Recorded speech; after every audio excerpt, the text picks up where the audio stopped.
vous voyez sur l'arc de triomphe de Titus, eh bien, des dessins qui montrent que Titus a détruit le temple et qu'il a emmené tous les ustensiles du temple, eh bien, à Rome.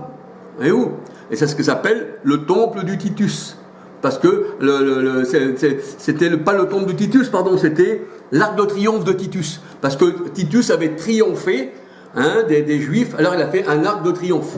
Un peu comme aujourd'hui les armées, là, à Paris, et passent sur l'arc de triomphe parce qu'ils se disent des armées triomphantes. Donc ils se rendent au champ de Mars, au dieu de la guerre.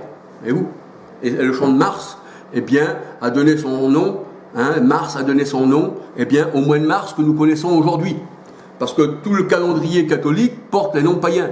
Comme le lundi, c'était le jour de la Lune, mardi, le jour de Mars, aussi la planète, lundi, mardi, mercredi, c'était le jour de Mercure, jeudi, messager des dieux, Jupiter, vendredi, Vénus, samedi, Saturne, et dimanche, le Soleil. C'est pour ça que le dimanche, toutes ces réunions, toutes ces sectes se mettent, eh bien, dans le soleil, c'est-à-dire leur dieu Amon-Ré, leur dieu trinitaire catholique païen, qui fête le 25 décembre. Voilà. Alors c'est ça, voyez-vous. Mais nous, le Seigneur, il veut pas ça. Le Seigneur, il veut que, eh bien, on sorte de tout ça. Et que Titus, bien sûr, si vous regardez sur Internet, l'arc de triomphe de Titus, eh bien, il va vous dire que Titus, en 70, c'est lui qui a détruit le temple. Et nous voyons que son temple a été détruit. Mais ça a été voulu du Seigneur. Parce que le Seigneur est dit, dans Acte 13, 27, 28, Acte 13, verset 27, 28, qu'il a pris que les païens accomplissent sa volonté. Et là, le païen, Titus, quand il est venu, eh bien, il a accompli sans le savoir la volonté du Seigneur.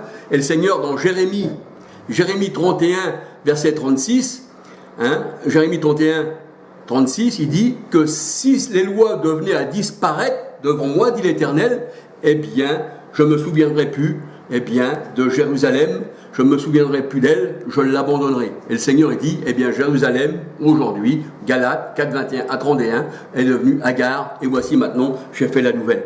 Et maintenant, tout est nouveau. Ah oui, c'était ça les temps anciens. Dans les derniers temps, dit Dieu, je changerai tout. Je ferai des choses nouvelles, un homme nouveau, tout. J'accomplirai la loi, les prophètes, tout ça. Même les païens accompliront tout ce que je leur dirai. Et le Seigneur a dit, voici, nous sommes rentrés dans une ère nouvelle, alléluia.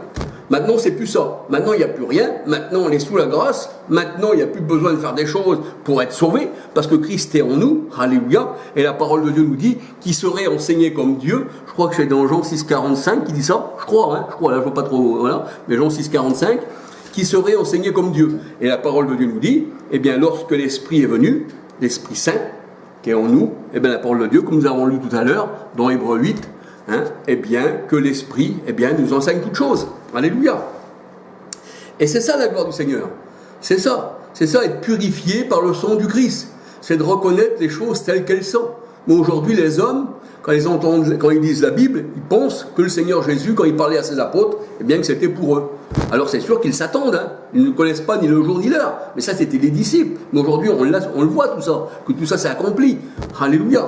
Ça, c'est certain que si on prend une lettre qui a 2000 ans et qu'on la prend pour nous, eh bien, il faudra qu'on fasse ce qu'il y a eu 2000 ans de dit, il faudra qu'on le fasse pour nous. Alors que ce n'était pas pour nous, c'était pour ceux d'avant. Alléluia. Quand on lit bien la parole de Dieu, on voit vraiment que toute la parole a été accomplie. Alléluia. Voilà, bien que le Seigneur vous bénisse, que le Seigneur vous garde. Je voulais aussi encore vous parler du sang du Christ. Alléluia. Et puis, il n'est pas à négliger d'avoir le sang du Christ. Alléluia.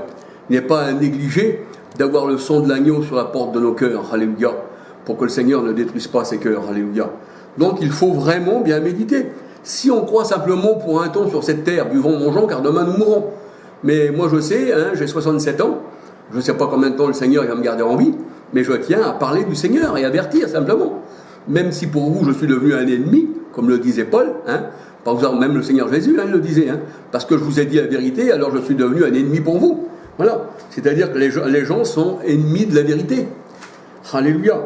Alors que le Seigneur vous garde, que le Seigneur vous bénisse. Alléluia. Au nom du Christ, alléluia. Amen. Gloire au Seigneur, alléluia.